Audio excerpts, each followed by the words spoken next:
La légende de la boxe mexicaine, Julio César Chavez, a l'occasion de vous donner un aperçu de sa vie en dehors du ring. Si tout le monde connaît les victoires et les exploits de Chavez, ce que nous allons vous révéler maintenant vous permettra de voir ce leader sous un jour complètement différent. Julio César Chavez exprime librement ses difficultés personnelles. Bien qu'il ait reçu un salaire record de 10 millions de dollars pour un combat et qu'il dispose d'une fortune de plus de 20 millions de dollars en banque, sa vie n'est pas facile. L'attrait des yachts et des jets privés ne comble pas le vide qu'il ressent. L'alcool et la drogue ont commencé à éroder ses relations les plus étroites, affectant son mariage, ses relations avec ses enfants et sa mère. Mais ce n'est pas tout.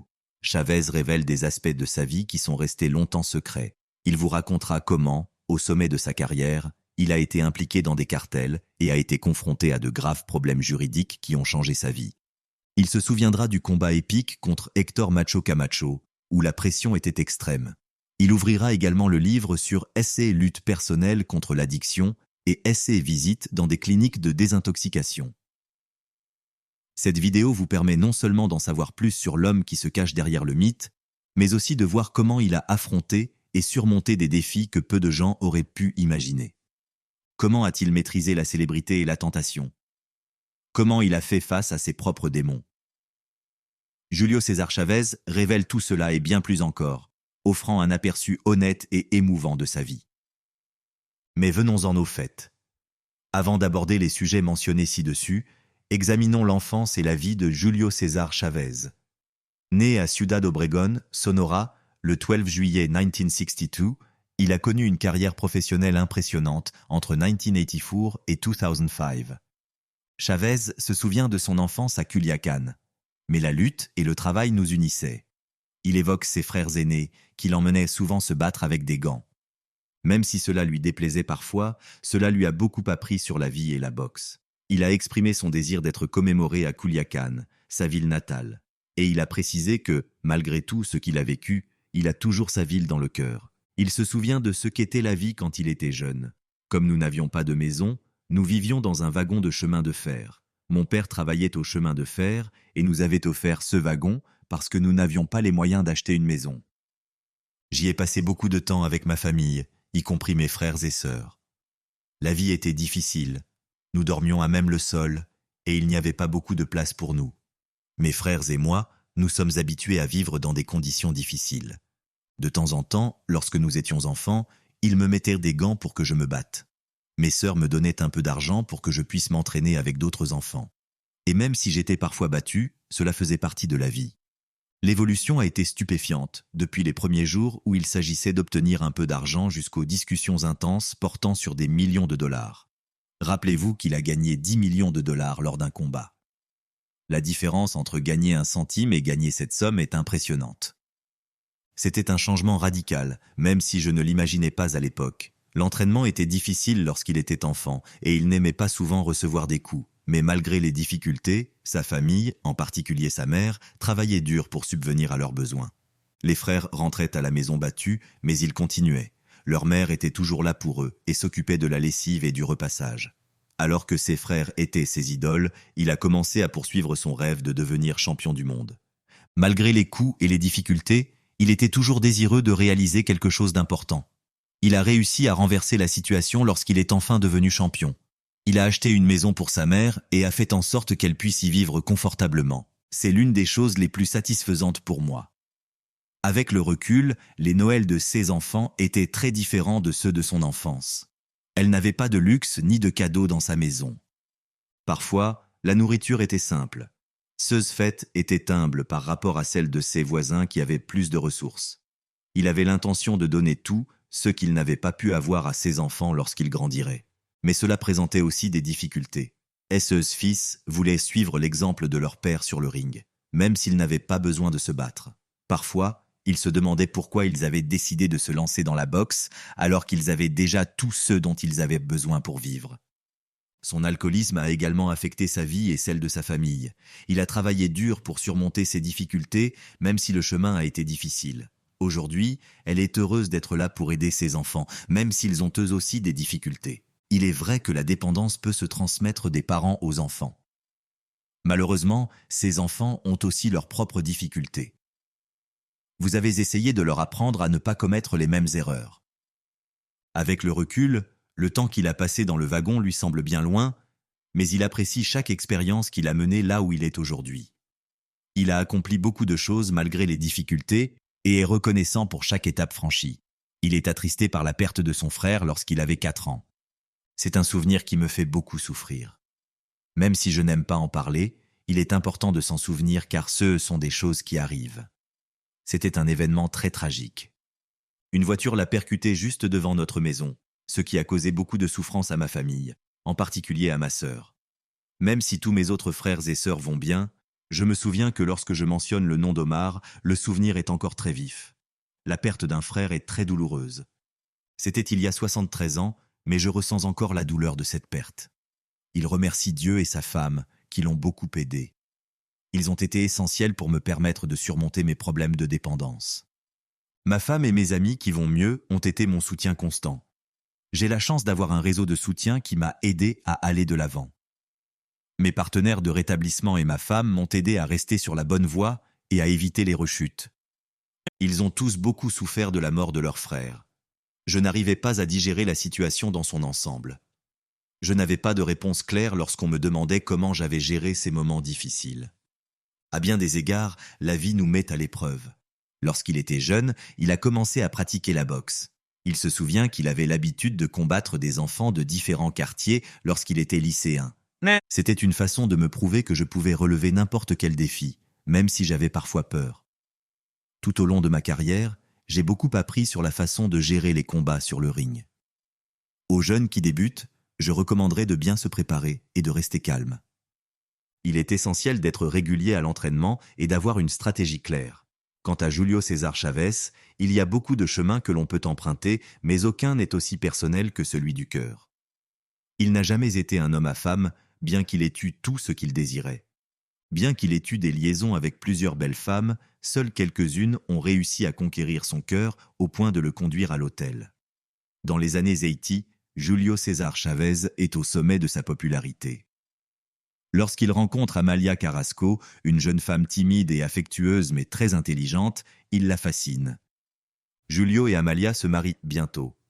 Pour accompagner Julio, elle renonça à ses rêves d'hôtesse de l'air, elle qui était jeune et dont la carrière était commune. Le 16 février 1986, leur premier fils, Julio César Chavez Jr., naît peu après. Le deuxième fils, Omar Chavez, est né le 4 janvier 1990, peu de temps après. J'ai emménagé avec lui et en l'espace de 2 mois, il avait obtenu le titre de champion du monde. Mais il est reparti immédiatement à cause de ses engagements. Il n'y a pas eu de lune de miel, ni d'événements similaires. Amalia se souvient que c'est à ce moment-là que tout a commencé à changer. Julio César Chavez avait de grandes aspirations de carrière et une obsession de maintenir son record, ce qui a compliqué les choses. La situation s'est aggravée pour Carrasco, car de nombreuses personnes voulaient être à ses côtés, et certaines femmes voulaient laisser leur marque dans l'histoire du champion. Julio César Chavez se souvient d'une occasion où sa femme l'a trouvé dans une situation délicate. Le célèbre boxeur a rencontré une prétendue maîtresse après un combat à Las Vegas. Il ne s'attendait pas à être découvert à ce moment-là, ce qui lui a porté malheur. Oui, j'ai eu beaucoup de liaisons à cette époque. Je ne citerai pas de nom par respect, mais oui, j'ai été infidèle à ma femme tout au long de notre mariage. Bien que notre relation ait commencé à se détériorer, nous avons tout de même élevé Christian Chavez, notre dernier enfant, en 1994. Cependant, Julio admet qu'à ce moment-là, Amalia Carrasco ne pouvait plus faire face aux problèmes causés par ses addictions et ses mauvaises décisions, et notre relation a pris fin. Ma femme est entrée brusquement lorsque nous étions dans cette situation en se tenant par la main. Elle a pris ma bière et m'a dit « C'est pour cela que je voulais te trouver ».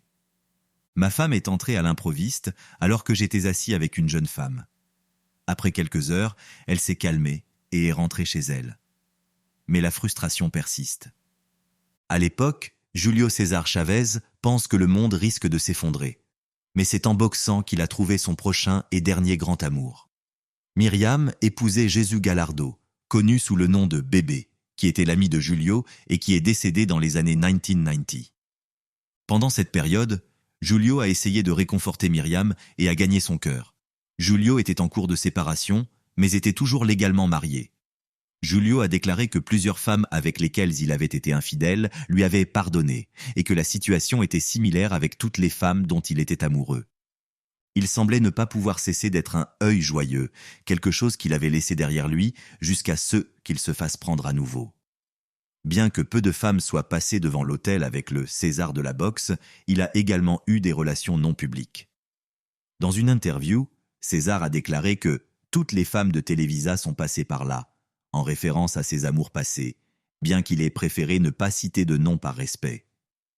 Il a affirmé qu'une de ses partenaires lui avait chanté « Suave » de Luis Miguel et qu'une autre avait été attirée par son regard. Des années plus tard, il a révélé sa relation avec l'actrice de Veracruz Salma Hayek. Cette idylle a eu lieu dans les années 1980 et au début des années 1990, à une époque où Chavez était une figure de proue de la boxe mondiale. À l'époque, Salma Hayek, qui commençait sa carrière à la télévision mexicaine et était connue pour sa beauté, et le champion, la rumeur veut qu'il y ait eu quelque chose de plus entre eux. Le soutien de Julio César Chavez aurait contribué à stimuler la carrière hollywoodienne de Salma, bien que leur idylle n'ait pas été détaillée à l'époque. Yolanda Andrade est une autre actrice avec laquelle la rumeur d'une relation s'est répandue. Le succès et les célébrations étaient à l'ordre du jour après une rupture. Julio était entouré d'artistes venus le féliciter, et la célèbre animatrice mexicaine Yolanda Andrade a mentionné qu'ils s'étaient rencontrés lors d'une fête où Madonna était présente, ce qui a donné lieu à une série d'anecdotes et de rumeurs. Yolanda a déclaré un jour qu'après une fête où ils avaient rencontré plusieurs célébrités, Julio et elle avaient passé beaucoup de temps ensemble, écoutant même la musique de Mijares pendant qu'ils s'amusaient. Parfois, je me demandais s'il était vraiment avec des femmes. Je trouvais cette intimité surréaliste. Souvent, les gens pensaient que c'était un honneur d'être avec moi, mais je savais que c'était mieux. Malgré ma bonne réputation et le respect dont je jouissais, il était clair que je n'étais pas toujours ce que je paraissais être. Au fil du temps, les célébrations excessives sont devenues épuisantes. Un jour, j'ai reçu une voiture de luxe de 350 000 $ et ma femme a été très contrariée de la voir. J'ai été surpris de me retrouver à Culiacán avec une bière à la main. C'était malheureux. Elle m'a confronté en me faisant rapporter la voiture chez le concessionnaire. Plus tard, j'ai essayé de la persuader de me pardonner et, dans une certaine mesure, l'histoire s'est bien terminée. Cependant, elle m'a donné une autre chance. C'était une femme gentille. Elle m'a toujours aidé et pardonné. La consommation d'alcool et de drogue dans ces années-là était un cycle sans fin. Tant que je me réveillais avec de la bière, je criais. Ensuite, je passais à la tequila et au whisky, et ainsi de suite. La cocaïne faisait partie de mon quotidien. Parfois, je passais des jours entiers à courir dans la rue pour recommencer. Il y a eu des moments critiques, comme lorsque j'ai vomi 3 litres de sang et que j'ai dû aller à l'hôpital. C'était un avertissement. Vous pouvez trouver de l'aide et de l'espoir malgré les rechutes et le fait d'être au bord de l'effondrement. Bien que personne n'ait cru en ma guérison au début, j'ai réussi à rester abstinent pendant ma cure de désintoxication. Il y a eu de sérieuses confrontations au milieu de tout cela. Je me souviens d'un incident où la situation est devenue si extrême que j'ai utilisé une mitraillette chez moi. La peur et la folie étaient constantes. J'ai même attaché certaines personnes pour qu'elles ne disent pas de mal de moi. Les employés de ma maison étaient armés. Chaque coin de rue était surveillé. Tout est devenu complètement fou. J'ai dû interagir avec des personnes très diverses dans des situations très variées. Des personnes liées au trafic de drogue, aux personnes jouant un rôle plus légitime dans la société.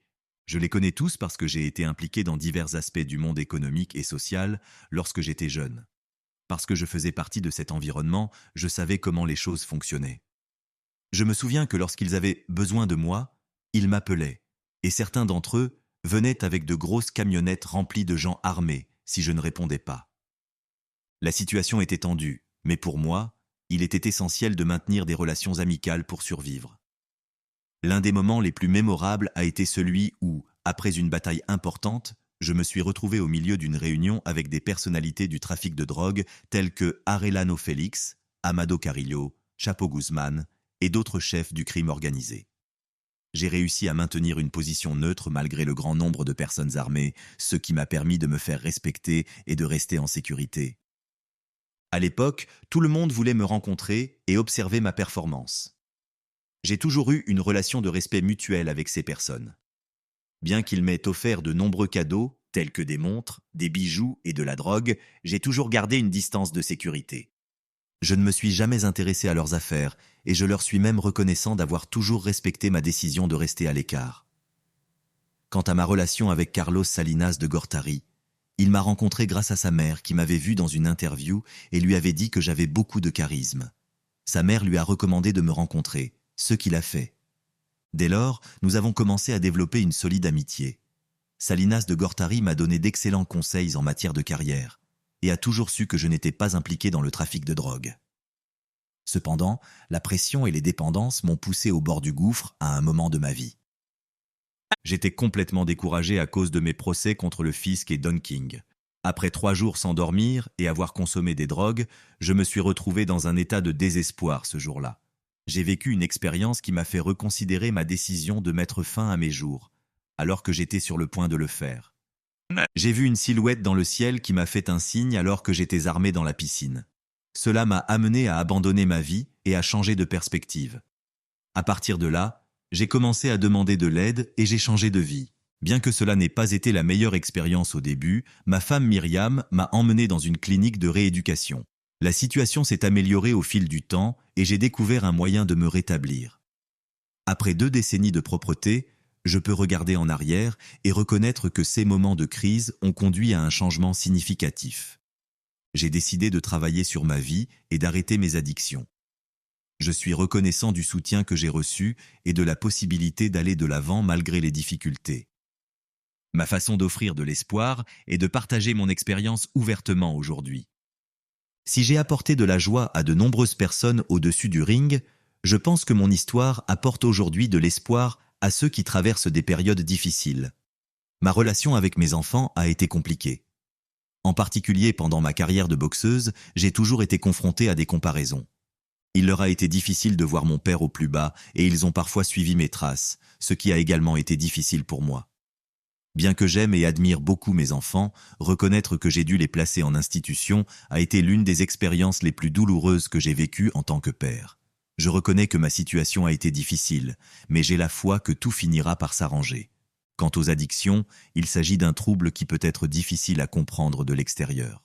Mes enfants ont également eu leurs propres difficultés et, même s'ils ne comprennent pas toujours tout, je suis sûr qu'ils finiront par comprendre les excuses que je leur ai déjà présentées. Eux comme moi avons besoin de temps pour récupérer et mûrir. Bien qu'il puisse sembler que mes problèmes passés m'affectent, j'essaie de les surmonter et je fais de mon mieux pour aller de l'avant. La vie continue et je suis sûr que tout s'arrangera. Mon plus grand souhait est que mes enfants voient les efforts que je fais pour rester propre et qu'ils reconnaissent l'amour et le dévouement que je leur ai toujours témoigné. Je suis là pour les aider de toutes les manières possibles.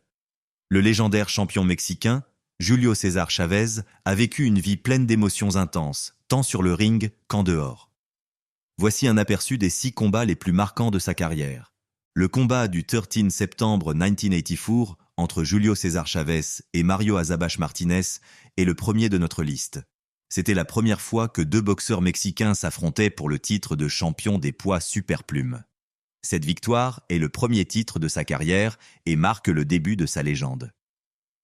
Le 21 novembre 1987, le deuxième combat important contre Edwin Chapo Rosario eut lieu à Las Vegas. L'objectif de Chavez dans ce combat est de maintenir sa domination et de remporter son 2e championnat. Il atteint son objectif avec un score impressionnant, consolidant ainsi sa réputation de membre du Red Gang. En 3e position vient la confrontation avec Héctor Macho Camacho. Pendant le conflit, Carlos Salinas de Gortari, alors président du Mexique, offre une invitation à Chavez. Au Mexique, l'accueil est impressionnant, la foule remplissant les rues de l'aéroport jusqu'à Los Pinos en signe d'affection et d'admiration pour le champion. Le 20 février 1993, il affronte l'Américain Melchor Cobos pour son 4e grand combat. Dans le stade Azteca, la victoire de Chavez est suivie par plus de 132 000 Mexicains. Il renforce ainsi sa position de légende vivante. En 5e position, nous soulignons son combat contre Greg Haugen. Malgré la difficulté du combat et l'épuisement extrême de Chavez, il a remporté une victoire par KO au dernier round, ce qui lui a permis de conserver son record d'invincibilité de 68 victoires et 0 défaite. Malgré les difficultés, le vainqueur a fait preuve de ténacité et de courage. Enfin, le numéro 6 comprend le combat contre Pernell Whitaker le 10 septembre 1993. Dans un combat qui s'est soldé par un match nul, Chavez a établi son record d'invincibilité. Ce fut un combat épique qui représenta également sa première défaite contre Frankie Randall, un coup dur pour le champion qui l'amena à réfléchir sur sa valeur et sa carrière. Par le passé, Julio César Chavez a eu l'occasion de voyager dans plusieurs pays, dont l'Angleterre, la France, Cuba, l'Espagne et la République tchèque. Cependant, l'un des aspects les moins connus de sa vie est la vie de sa fille, Nicole Chavez.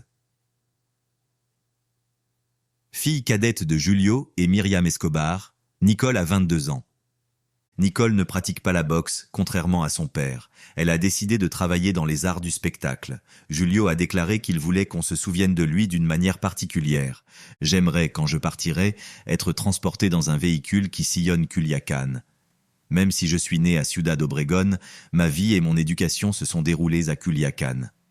Je veux que les gens de ma patrie me voient partir ici, parce que j'ai toujours considéré cet endroit comme ma maison. » Au cours de ses 90 premiers combats, Chavez est resté victorieux, se distinguant par la puissance de ses coups de poing, son crochet mortel au foie, la pression constante qu'il exerçait sur ses adversaires et sa mâchoire extrêmement forte. Mes racines remontent à Culiacán, Sinaloa, et même si j'ai déménagé plus tard à Tijuana, on m'a toujours appelé de là parce que c'est là que j'ai commencé. Bien qu'il ait perdu la victoire, la presse a commencé à le critiquer pour son manque de discipline, affirmant qu'il ne s'entraînait pas correctement et qu'il passait trop de temps à faire la fête.